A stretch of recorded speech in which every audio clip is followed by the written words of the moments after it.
আসসালামু আলাইকুম ওয়া রাহমাতুল্লাহি ওয়া বারাকাতুহু।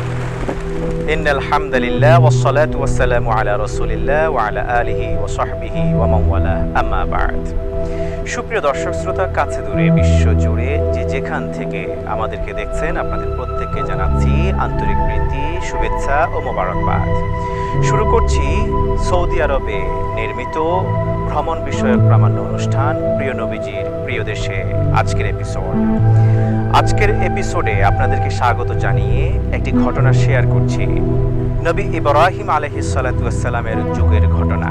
নবী ইব্রাহিম আলাইহিস সালাতু ওয়াস সালামকে জিবরিল আলাইহিস সালাতু ওয়াস সালাম হজ্জের তালিম গুলি শিক্ষা দেওয়ার জন্য মসজিদে নামিরার পাশে অবস্থান গ্রহণ করেছিলেন।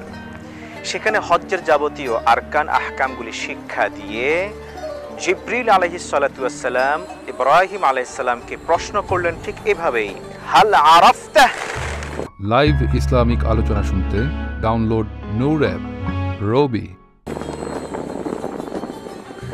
ইব্রাহিম আলাইহিস সালাতু ওয়াস সালাম প্রশ্নের জবাবে বললেন, নাম, হ্যাঁ আমি জেনেছি, আমি শুনেছি, আমি বুঝেছি হজ্জের নিয়ম কানুন।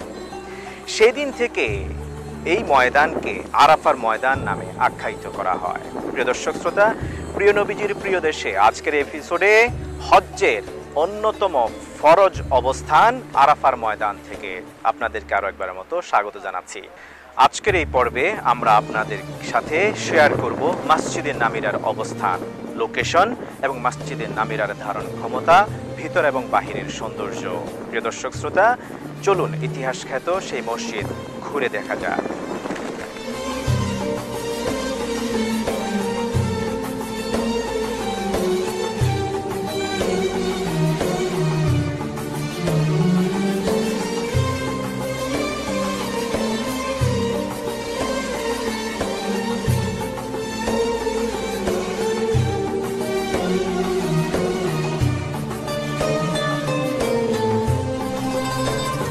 নান্দনিক কারুকার্য খচিত প্রায় 1,10,000 বর্গ কিলোমিটার বিস্তৃত এলাকা জুড়ে অনিন্দ সুন্দর এই মসজিদে নামিরা।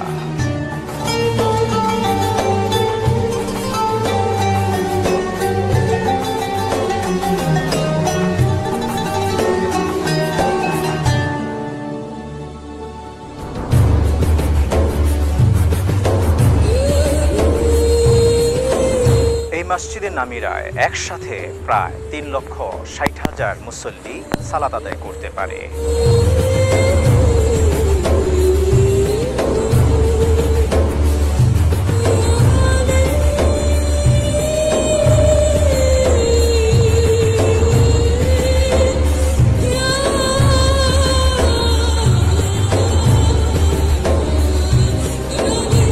বছরে মাত্র একদিন এই মসজিদে বিশ্ববাসীর কল্যাণের জন্য করণীয় বর্জনীয় দিক নিয়ে খুতবা দেয়া হয়, আর তা জিলহজ মাসের 9 তারিখ অর্থাৎ আরাফার দিবসে। প্রিয় দর্শক, এই পর্যায়ে দেখে নিব এই মসজিদে দেয়া খুতবার অংশ বিশেষ।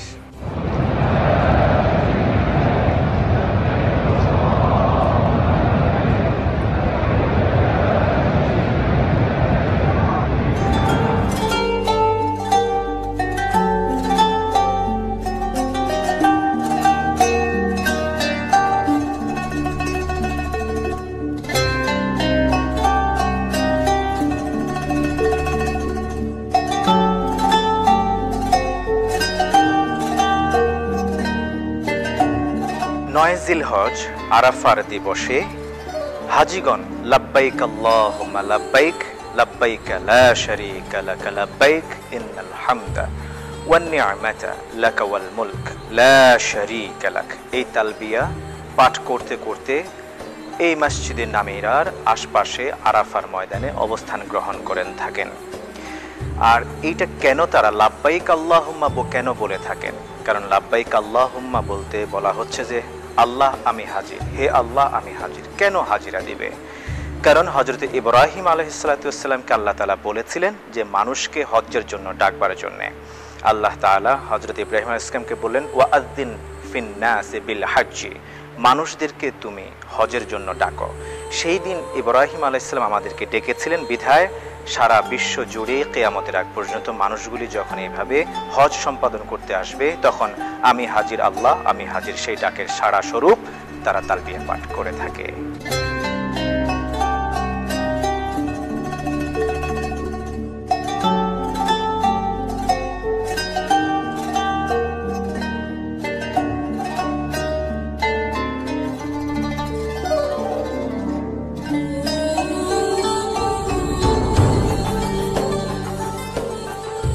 অনিন্দ্য সুন্দর কারুকার্য খচিত অসংখ্য দরজা বা ফটক, প্রিয় দর্শক, আপনার দৃষ্টি কাটতেই পারে, আপনার নজরে আসতে পারে অসংখ্য দরজা। এই দরজাগুলি দিয়ে মানুষরা এই মসজিদে দাখিল হয়ে থাকেন। আমরা প্রাপ্ত তথ্য মতে জানতে পেরেছি এখানে মোট এই মসজিদে চারিদিক জুড়ে মোট ৬৬টি দরজা আছে।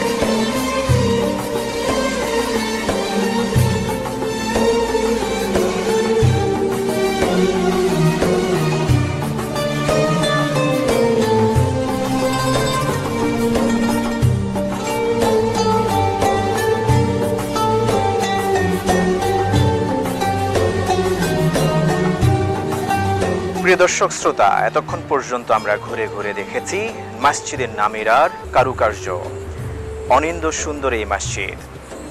আমরা এই মসজিদের ইতিহাস জেনেছি, দেখেছি ৯ জিলহজে এই মসজিদের অবস্থা এবং ৯ জিলহজের পরে বাকি বছরে এই মসজিদের অবস্থা। প্রিয় দর্শক শ্রোতা, প্রতি বছর মানুষরা, হাজী সাহেবরা এই মসজিদকে কেন্দ্র করে একবার সমবেত হয়। প্রতি বছর একবার হাজী সাহেবরা এই মসজিদের খুতবা শোনার জন্যে অংশগ্রহণ করে। মক্কার অদূরেই অবস্থিত আরাফার ময়দানের প্রাণ কেন্দ্র ঘেঁষে গড়ে ওঠা মসজিদে নামিরা থেকে আজকের মতো এখানে বিদায় নিচ্ছি। দেখা হবে পরবর্তী এপিসোডে, কথা হবে নতুন কোনো স্থান নিয়ে। ততক্ষণ পর্যন্ত ভালো থাকুন, থাকুন সুস্থ। হাযা মা ইনদি ওয়া লা ইলমা ইনদাল্লাহ আলাইহি তাওয়াক্কালতু ওয়া ইলাইহি উনীব। ওয়াসসালামু আলাইকুম ওয়া রাহমাতুল্লাহি ওয়া বারাকাতুহু।